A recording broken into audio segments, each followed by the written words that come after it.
ডাক্তারবাবু দেখুন আমার বউয়ের কি বউ হয়েছে, শুধু অসুস্থ একবার তাই ডাক্তার কাশছে। ডাকতে গিয়েছিল বন্ধুরা অরবিন্দ দা। তেমন কিছু হয়নি, আমি একটা সিরাপ শুধু দিচ্ছি, খেলে কাশি ঠিক হয়ে হয়েছে, যাবে। খেলেই ঠিক হয়ে যাবে। কি ওষুধে? দাঁড়াবো, এই ওষুধটা খেলে তোমার কাশি এক্ষুনি ভালো হয়ে যাবে। দেখো বন্ধুরা কাকে খেতে বলেছে আর কে ওষুধ তো খাচ্ছে, খেলাম, পাগলের তবুও দল তো কাশি সব। ভালো হচ্ছে না। দাঁড়াবো, আর এক চিপি ওষুধ খেলে তোমার কাশি ভালো হয়ে যাবে। দুটি পিটিয়ে দিল, হয়নি? বউকে না খাইয়ে দাঁড়াও, কি নিজে ঘোড়ার খেয়ে ওষুধ যাচ্ছে। দিয়েছে, আমি সরকারি ডাক্তারকে আবার ডেকে আনি। ডাক্তারবাবু, বড় কি ওষুধ দিয়েছেন? এই ওষুধ খেলে তো কাশি ভালোই হচ্ছে না। সিরাপটা ব্যবহার করেছো? হ্যাঁ, এই তো। ওই দেখি, আমি একটু দিয়ে দেখি। দেখি, একটু হাঁ করো তো। আরে কি করছেন? ডাক্তারবাবু আমি ভালো হয়ে গেছি। এই ভালো তো হয়ে গেল। গেছে। তুমি কেমন করে খাওয়াচ্ছিলে? আরে ওকে খাওয়াতে হবে বলবেন তো, এতক্ষণ তো আমি খাচ্ছিলাম। বাবা একটু ভেতরে এসো তো। কি হয়েছে বল? বাবা ওরা কেন এসছে? তোর বিয়ে দেবো তাই ওরা দেখতে এসছে। তোমাকে আমি দেখতে অন্য এসছে, একজনকে ভালোবাসি, আমি বিয়ে অন্য করবো না। একজনকে ছি, ভালোবাসে মেয়ে আমি বিয়ে তোর বাবা, করবে না। আমি যাকে পছন্দ করবো তোকে তাকেই বিয়ে করতে হবে।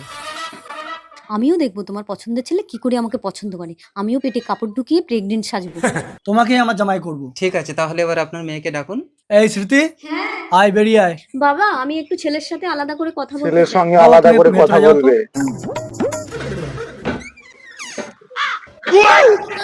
কমাস? 6 মাস। 6 মাস। ঠিক আছে, কোনো সমস্যা নেই। দাঁড়াও, আমি প্রেগনেন্ট দেখেও বিয়ে করতে রাজি হলে মানে তুমি আমাকে ভীষণ ভালোবাসো। দাও আমার মাথায় সিঁদুর তুলে দাও। এই তো সিঁদুর তুলে দিল বন্ধুরা। এবার আমার পেটটা দেখবে? শুধু তোমার পেট কেন, তোমার সবকিছুই আমি দেখবো।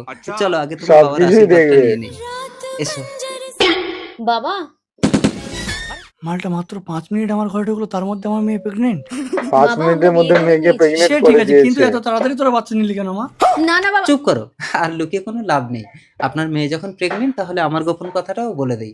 আমার বউ মারা গেছে, এটা আমার ছেলে। কি তোমার এত বড় ছেলে আছে? আমি তো তোমাকে বিয়ে করব না বলে পেট বানিয়েছিলাম, এই দেখো। খুব ভালো। তাহলে এবার ফটাফট আমাকে দাঁড়া খেয়ে আশীর্বাদটা গেছে। করে দিন। আশীর্বাদ দে শালা। বাবা শালা না, এ তোমার জামাই। স্মৃতি, সিঁদুর নিয়ে কখনো জামাই খেলা করা হয়ে যায় গেল না বাবা? শালা বন্ধুরা। আশীর্বাদ দিন। কি হলো বাবা, আমাদের আশীর্বাদ দেবে না? আমি তো তোমারই পছন্দ করা ছেলেকে বিয়ে করলাম। শুভস্য শীঘ্রম। সর্বদা ভালো থাকিস। আজকে বাবার বিয়ে, বাজবে রে সানাই। বাবার বিয়ে তাই ছেলে ও খুশি। কোথায় গেল রে আমাদের লোকটা? এই তো, এই দেখো ব্লাউজের হুকটা একটু লাগিয়ে দেবে শুধু। যা হুক লাগাতে এসে আনন্দ ব্লাউজের করে হুকটা লাগিয়ে দেবে। দিই। এই তো তুমি, তাহলে তুমি এটা, তাহলে এটা কে? ডবল রোল ওটা। যমজ ভাই। ওহ তোমাদের যমজ যমজ ভাইকে আমি ভাই। চিনতেই পারি না। হে প্রভু, মরণটার হাত পা পড়ে গেছে, আর একে টানতে টানতে আমার জীবনটা কালি হয়ে গেল। আল্লাহ। মা আমি ডাক্তারি পাস করে এসেছি, কি বাবাকে আর অবস্থা ঘোষাতে হয়েছে হবে না। বন্ধুরা অরবিন্দদা। তার মানে তো তুই এবার অনেক টাকা আয় করবি না? এই তোমার সরকারি হ্যান্ডিক্যাপ ভাতা আমার আর লাগবে না। বাবা এক ডাক্তারি কাজ কর, পাস স্বপ্ন করে নিয়ে এই এসেছে বোঝাটাকে ছেলে। শক্ত না টেনে একে একটা বিষ ইঞ্জেকশন দিয়ে মেরে দে। মা না, ঠিক আছে, তুই যদি না পারিস আমি খাবারে বিষ মিশিয়ে খাইয়ে দেবো। না না, আমাকে কিছু একটা করতে হবে, নইলে মা বাবাকে মেরে ফেলবে।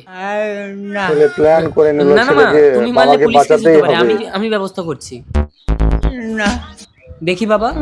না। কিচ্ছু হবে না, কিচ্ছু হবে না, অল্প একটু লাগবে। বেহুশের ইঞ্জেকশন করে দিয়েছে আমার বন্ধুরা। সোনা, একটু সহ্য করো। মা আমি বাবার বডি নিয়ে কলকাতায় যাচ্ছি, কারেন্টে পুড়িয়ে দেবো। যা যা, আমি একটু কান্না করি, না হলে পাড়ার লোক আমাকে খারাপ বলবে। ও মা গো, এ আমার কি এই তো বাবাকে ঠিক করে দিয়েছে, আমি সম্পূর্ণ তাহলে পেরেছি, সুস্থ স্বপ্ন করে নিল। তুলেছে। হ্যাঁ, আমি তোমাকে অজ্ঞান করে ভালো হওয়ার ইঞ্জেকশন দিয়েছিলাম বাবা। তার মানে তো আমি আবার চাকরি করতে পারবো। না বাবা, তোমাকে চাকরি করতে হবে না, তুমি কদিন কা ঢাকা দিয়ে থাকো, তারপরে আমি দেখছি। যেহেতু ছেলে থ্যাংক ইউ চাকরি পেয়ে বাবা, এই গেছে ফোনটা তুমি ডাক্তারি রাখো। পাস আমি করে। যাই, সময় মতো এসে তোমাকে নিয়ে যাবো। মা বাবাকে পুড়িয়ে দিয়ে এসছি। দাঁড়া দাঁড়া, স্বপ্ন নীল জঞ্জাল পুড়িয়ে এসেছিস, একটু পবিত্র হয়ে ঘরে ঢোক। হয়েছে? আয় এবার ঘরে আয়। কিছুদিন পর। মা মা দেখো কাকে নিয়ে এসছি। ইনি আমার চেম্বারে চিকিৎসা করতে এসেছিলেন, অবিকল বাবার মতো দেখতে। উনি এখানে থেকে চিকিৎসা করবেন, আসুন। অবিকল বাবার মতো দেখতে। আজ থেকে আপনি এই রুমে থাকবেন, ঠিক আছে? ঠিক আছে। আপনি বিয়ে করেছেন? হ্যাঁ, কেন বলো তো?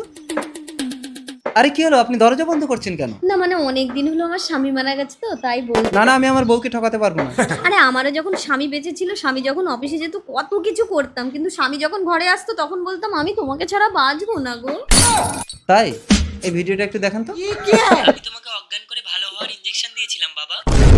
তার মানে তার মানেটা আমি বলছি, আমি যখন দেখলাম তুমি বাবাকে মেরেই ফেলবে, তখন আমি প্ল্যান করে বাবাকে বাঁচালাম। যে মানুষটা সারা তখন জীবন ছেলেকে আমাদের জন্য plan খাটলো, করে অসময়ে বাঁচিয়ে তাকে নিল দেখা উচিত বাবাকে। ছিল মা। তুমি আমাকে ক্ষমা করে দাও। আমার কাছে ক্ষমা চাইতে দারুণ হবে না, কথা তুমি নিজেকে বলেছে চেঞ্জ করো ছেলে। তাহলেই হবে।